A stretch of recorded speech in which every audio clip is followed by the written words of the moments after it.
Well, welcome back to lecture 1, section 2. We are just going through short introductory presentation of each of the corporate mechanism. I will now show you where we ended. It was here. And this is this strange thing that has been found in studies showing that the correlation, the explanatory power of executive pay is much more the size of the firm, 40%, than the performance of the firm. Why could this, what could be the reason? Well, that is because executive compensation have different functions. The next slide shows that there are criteria for compensation. One criteria is, of course, the performance. The performance of, if you're responsible for the corporation, the performance of the corporation. If you're responsible for a division of the corporation, the performance of this division. The problem with performance is the problem of separation. If you are a CEO and there is high profit, is it because of the CEO and what the CEO is doing? Or is it because of pure luck? The market is doing well. There is a high, it's a very good business cycle position today, and that creates a lot of performance of the corporation. Or is it because there are many good people in the corporation, not recruited by the CEO, but just happens to be there? So there is this problem of separation. That is one of the major problems, to say that there should be a pay performance correlation, because there is to separate who is really producing the performance. Then you give compensation because of behavior. If people are acting in certain ways, you tend to give them higher compensation than if they are doing other things. And behavior is correlated to the strategy or strategic opportunities. If the strategic opportunities is if they are using capacity, the opportunities in the surroundings to make a good business deals, that is to be strategic opportunistic. That is in certain corporations, that is something that you really prefer. That's a good behavior. So then you get high compensation to those people that have high levels of strategic opportunism. In other corporations, maybe you would like to have a very focused strategy. You don't want these strategic opportunities. So people that are acting in this accordance will get lower pay. Then there are individual characteristics that is something that is paid for. Individual characteristics such as competence, for example. Of course, you hope that competence will be transformed into good behavior, and good behavior will be transformed into performance.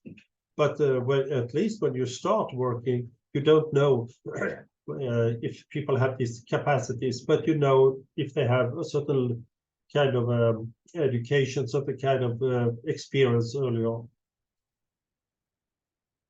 Then there is this labor market price. If you are a CEO, then there are other CEOs in the market that compete for this CEO position. From there, then there is a market price for a CEO. And of course, when you pay, you have to pay the market price, or otherwise you don't get a CEO. Position, if you are giving a specific position, that tend to also drive compensation, the level of control you have on in the position, the level of responsibility, the level of accountability. Normally, you get higher compensation the more responsible you are, the more accountable you will be, and the more control you have. And then there is this peer comparison that we tend to compare ourselves not with some strange other people, but people that are our peers, that are similar to us, and we would like to have at least as much as they have. So look at these. There are many different criteria for compensation, and one is performance. That is why there is the divergence between this low correlation between performance and executive pay. And which I will dwell on in the next lecture. Think about it. Do you get payment because what you do, or do you get payment in order to stay? I'm sure that part of compensation is a compensation not for what you are doing, but because you are here. We don't want to lose you. It's very costly to find someone new, and you are very important for us. Therefore, we pay for you to stay. That is, for example, option schemes are very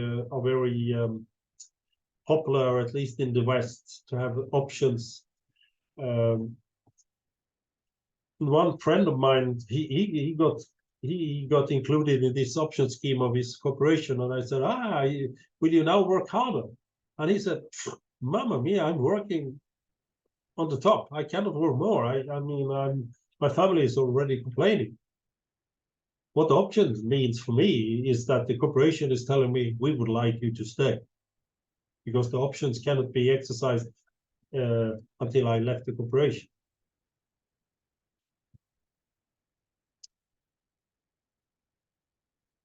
Here I show you an interesting what's called tournament theory. It is I don't know how empirically relevant it is, but it has some relevance. But it's a way to try to explain why there is, especially in American corporation, such a huge compensation to the very top managers compared to the middle managers. It's just extreme, absurd differences. The explanation is that we have here on this axis is the compensation, and here we have the time of the employee. And this the red dotted line here is the capacity of the individual to create productivity. As you can see in the beginning, it's negative. There is when you start your work, you are not productive. You are just consuming resources. But then you increase in productivity. But at a certain level, there is well, you know, the plateau.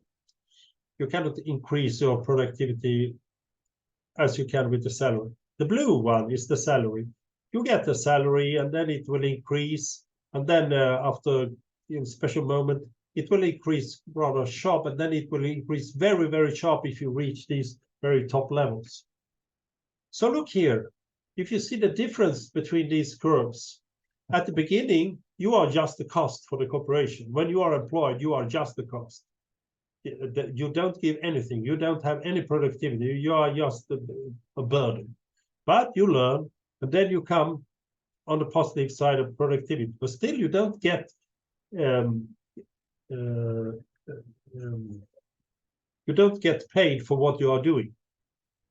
Then you come here to the cross here, when you get really what you are worth. The productivity and your reward, your salary is the same. That's good. That's really good. But then you increase in productivity, but your salary will not increase in the same amount as your productivity. So here we have a gap, and you are producing more than you will get.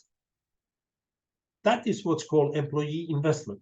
That is when you make an investment in the organization, and you're thinking, now I'm working, I'm producing more than I get in my salary, but it will pay off because I will be promoted, and then suddenly I will get at the point that is similar to the first point when I have a salary that is equal to my productivity.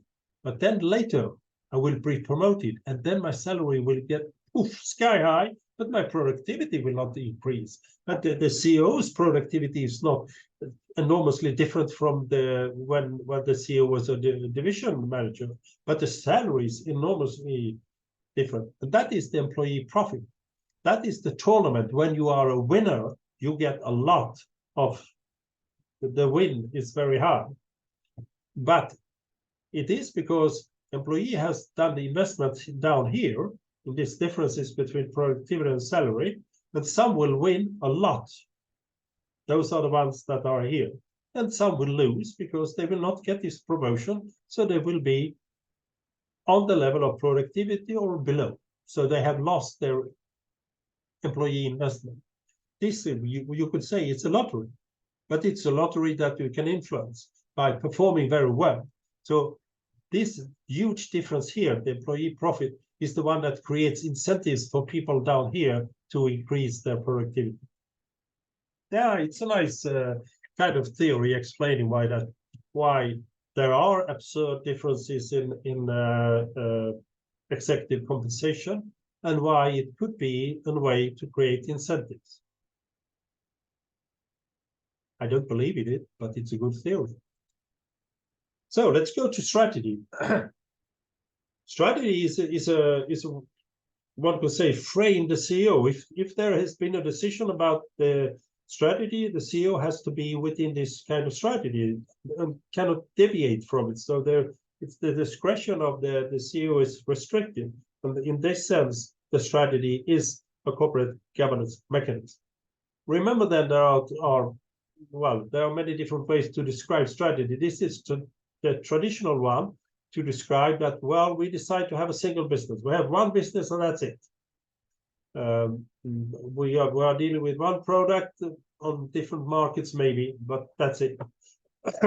That's a typical strategy for family firms, and it's very fashionable today.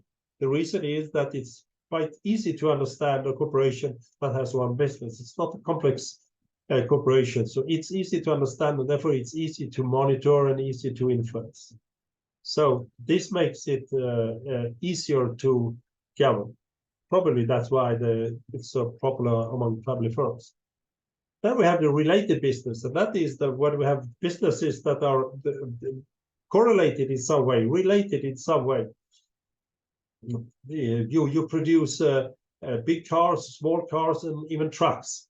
Trucks is a little bit off the normal business, but they are still in the business. They are today electric engines and 4 wheels and all these things. That is the related business. That is quite popular for corporations that are on the stock markets with ordinary owners that are influential on the corporation. It's kind of fashionable to have a related business. Then we have something that has gone out of fashion totally. That is unrelated business. You have different businesses and they are not related in any sense. One business could be you make ice hockey helmets. Second business is that you make green beans for consumer market. Third business is you make cars for people to drive. Those are totally unrelated. And you can maybe laugh at it. You think that's absurd. Helmets, beans, cars. Well, in the good old days, in the 70s and 80s, that was the Volvo car, the Volvo Corporation in Sweden. It was an unrelated business. That is typically considered to be an indication of management control because it's in the interest of managers, not shareholders, not the family, because it could be very risky. And it's today out of fashion. You will not find many firms that have this kind of unrelated business. So here you can see that if you would like to reduce the problem of governance, you have that is when you are in a family firm, you have one business, single business. More complex is related business. Totally complex, hard to govern is unrelated business.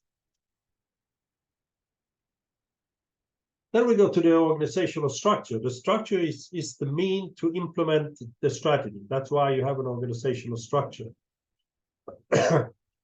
And here we also have different ways to describe it, but traditional we describe it when we have a functional form.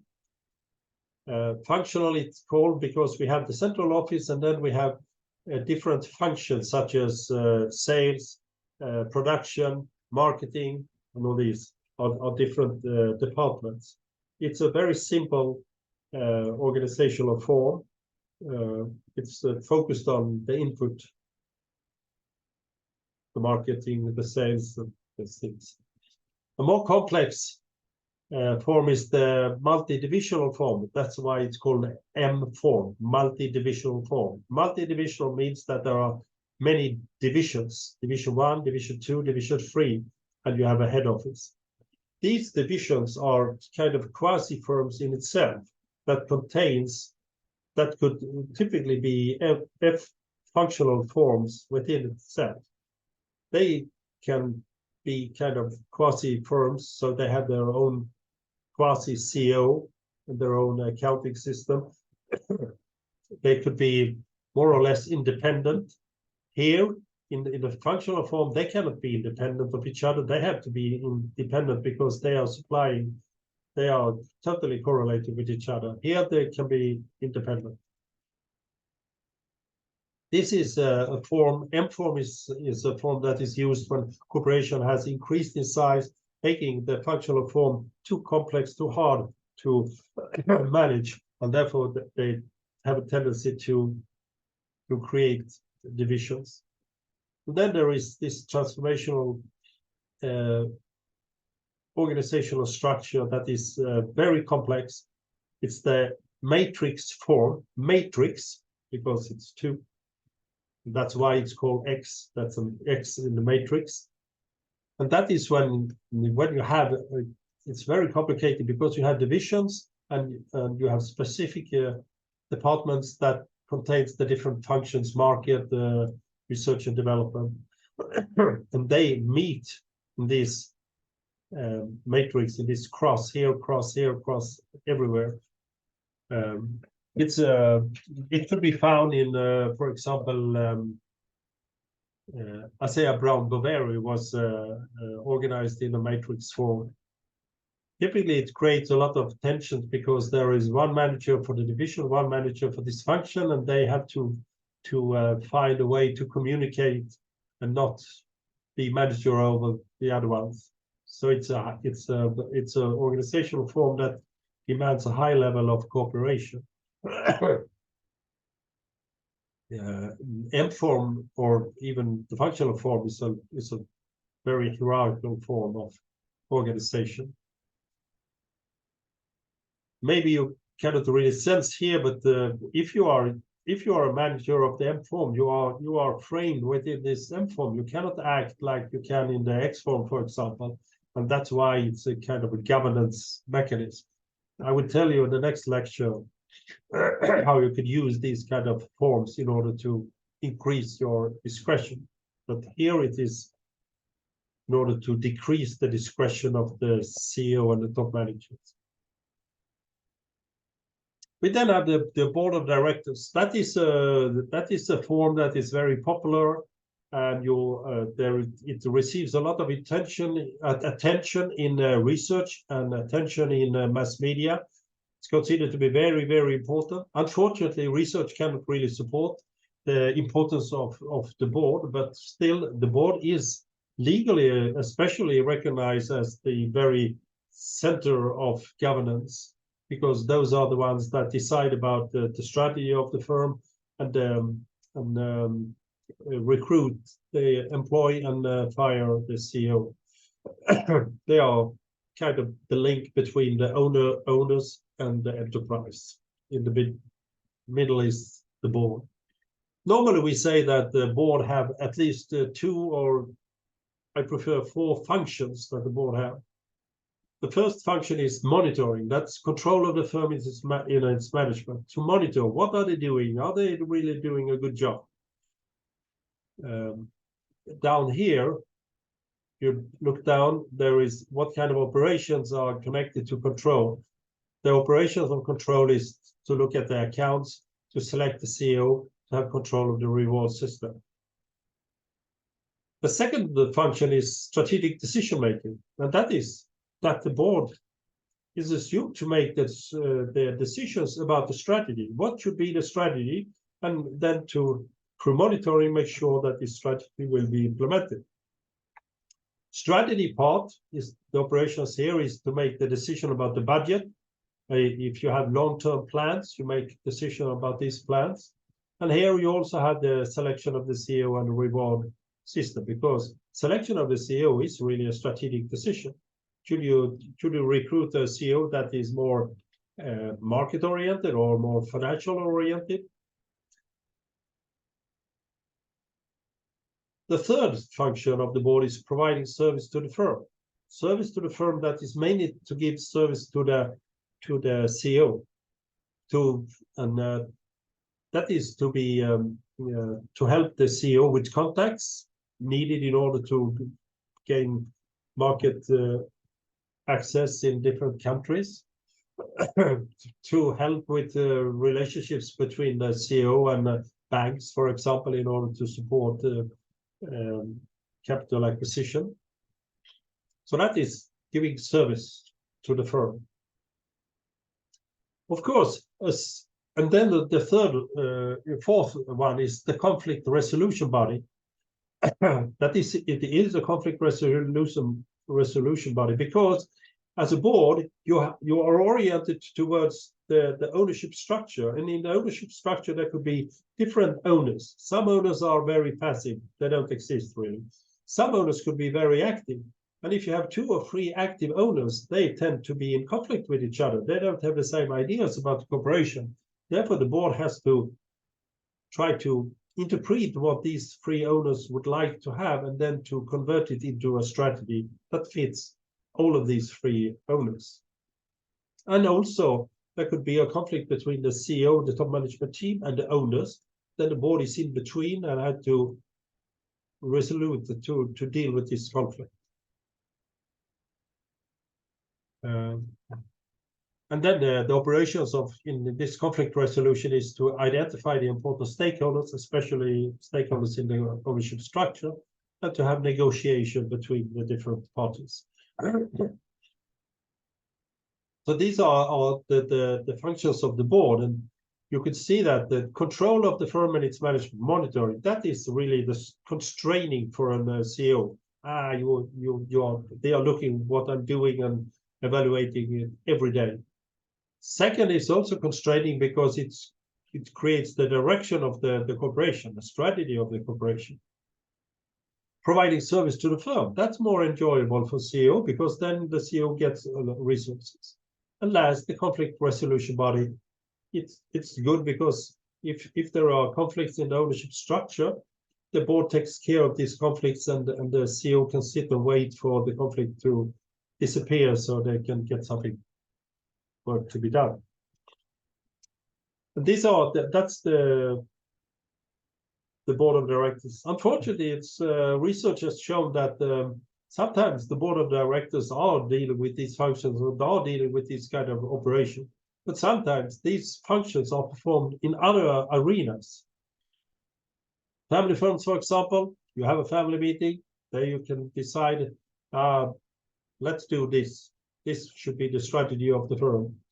Then they go to the board of directors, where there are family members and non-family members, and then the family tells them that the board of directors that we have decided that it should be our strategy. Yes, and that will be the decision. So sometimes board of directors are more Patchopkin scenes, something that you show up instead of something that is really active in the governance. Now let's go to the auditing. People tend to forget about auditing. Now something else happened. Now we are back. Remember that auditing is about information assurance. As I cite here, reasonable assurance. The auditor's function is to create reasonable assurance about whether the financial statements and other audited reports, for example, sustainability reports, as a whole, are free from material misstatement, whether due to fraud or error, and to issue an auditor's report that includes the auditor's opinion. But it is not totally free. It's an acceptable level of that is reasonable assurance. It's not assurance, it's reasonable. So the financial statement is quite okay. It's not 100%. No one can know it 100%. Auditing is governed by rules, regulations, professions. So it's really a very controlled business, auditing. Especially auditors are assumed to be professional. That is, they are independent. They will not, a corporation cannot ask an auditor to do like this and this and this, or ask to give a command. It's impossible. Auditors are professional, independent scrutinizer of information. They have typically access to internal information, so they are very well informed about the whereabouts of the corporation. And as I said, they have to be truly independent as professional. They don't have an interest in the enterprise or in the corporation. They do not have a close relationship with any one of the actors in the corporation. They have to be truly independent in order to create this reasonable assurance. So that put a strain, the rules, the regulation, and professional auditing put a strain on the CEOs, top managers, but also on the owners. They cannot manipulate the financial information too much. They can, but not too much. That's the auditing. And then finally, we have the corporate governance mechanism, that is the product market. The product market could be, you can look here, you have the perfect competition, you have the oligopoly, and then you have monopoly. And on this, the y-axis, you have slack. That organization can create slack and use slack in the organization. And that can be appropriated and distributed among different stakeholders. In perfect competition, by assumption, there is no slack. It's not possible for a corporation to have a higher price than is the cost of the production. So in perfect competition, there is no profit. There is just the price that covers all the costs. That is assumption of perfect competition. That exists not in reality. There exists no perfect competitive market. There is always some slack existing. There is always some reduction of competition. We have the oligopoly, that is when there are a few market actors that really kind of create the price. I put H&M here. They are between perfect competition or oligopoly because they cannot really produce the price. Armani, they can put the price on, that's it. They experience competition, but not on the level that H&M is doing. And then we have on the highest level monopoly, the government. For example, the army. Your case, it's a monopoly. You have only one army that is fighting for your existence today, and they can ask whatever price they ask. And in your case, unfortunately, it's not enough yet. But one could imagine, but that's absurd to have a competition. Which army will offer the best protection? So in here, you have that the product market, the level of competition will really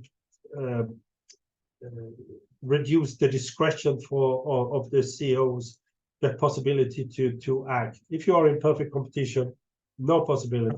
You cannot even change your price. Then you would go out of business. In H&M, you can influence what kind of shops you have and what kind of prices you have. So you have a certain leeway of freedom of action. And it has been said that some owners, they try to push corporations down on this line towards more and more harder competition, because then they don't need to be so much governing the corporation, because the corporation is governed by the product market and the competition on the product market. So one could say that if you are on this line, you need less governance of the other governance mechanisms when you go down close to perfect competition. If you go to government, then you need a lot of governance because there is no governance produced by the product market. And then we have the environment that put restrictions on the corporation. Mass media, of course, mass media can destroy a corporation through creating reputation, bad reputation. It creates that it's part of the political environment. The mass media create a debate about the sustainability policy of a corporation. That's put a lot of pressure. We have seen it in Sweden when H&M has a problem with their business in India. Then there will be a lot of political discussions, and they have to really improve in the way of paying salaries for Indian workers. The other environment is the legislation, but the legislation reduced the possibility of corporations to act. There is this kind of what's called political risk. Political risk is how often politicians change the rules of the corporation that influence the corporation. If they change the rules very often, then it's considered to be a very high political risk. And that will, of course, reduce the interest in this corporation, and it will create a lot of efforts to secure the corporation.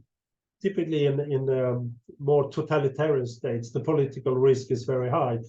As an owner, you can suddenly lose your corporation because the government just take it without paying anything. That is I know has happened a lot of these things in Russia, where the oligarchs have been very powerful, and the next day they have been killed. Regulations by associations. There are different kind of associations that tend to regulate parts of the corporation's business, industry corporation, governance codes, corporate governance codes, or regulations that put constraints on corporations.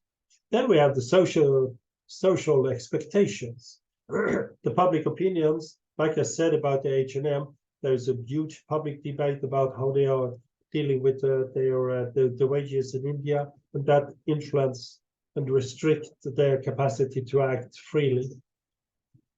And then we have the last one is the culture, that the corporation is situated in a culture. For example, in the differences of hierarchies. In Sweden, we have very flat hierarchies. There are not many levels between the lowest worker and the CEO. In the US, for example, you have about half of the population is somewhere in between. You have many managers. You have the culture of obeying or to have a high level of discretion. In Sweden, typically workers are accustomed to high level of discretion. In UK, they are accustomed to low levels of discretion. And then you have corruption, not the least in Ukraine and Italy are famous for their high levels of corruption. And lucky, still Sweden is not so corrupted society. And all these things influence, of course, how corporations are working, and so on. So these were the the mechanisms. This explaining the mix of corporate governance mechanisms. I will not dwell into that because we don't really have time for it. It's a deviation too much. So the summary is here. You have the corporate governance mechanism, the different mechanisms. They influence in different ways, but they are there, especially existing. And one could ask, is there an equilibrium that you have certain mechanisms are very strong and some are weak, and then they create equilibrium, making the most efficient governance of the corporation? Could we find institutional differences? Well, that I know that we can. There are the institutional differences. Like I said, the different levels of hierarchies, some are step and some are flat. In certain countries, the takeover market, such as in the US, is very important. In other countries, it's less important. For example, in France, it's less important. And then, of course, as a principle, you ask the question: is it possible to manage these mechanisms?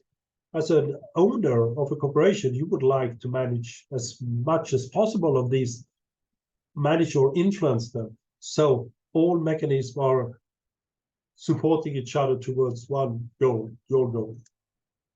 And that is what I call governance strategy. The capacity to take all these mechanisms and try to influence them, so all of them are directed towards one one goal. And then we come to the question for the next lecture. Now, is it possible? I asked the question: are these governance mechanisms possible to manage by the owners to create a governance strategy? We can turn everything upside down and say, what are the possibilities for the managers to manage the corporate governance? Those functions, those mechanisms that are there in order to direct the CEO, can the CEO direct the mechanism? That is turning it upside down. And that will be the subject for the next lecture. So here, now, within 1 hour and 20 minutes, I hope so, you have got a condensed 1 month course in corporate governance. So if you don't understand everything, try to understand it. And if you don't be unhappy, because it could be the case that I haven't been able to explain it, because 1 hour and 20 minutes to compress a 1 month course is not so easy to do, and it's even less easier to understand. So by that, I say welcome to lecture 2. Bye.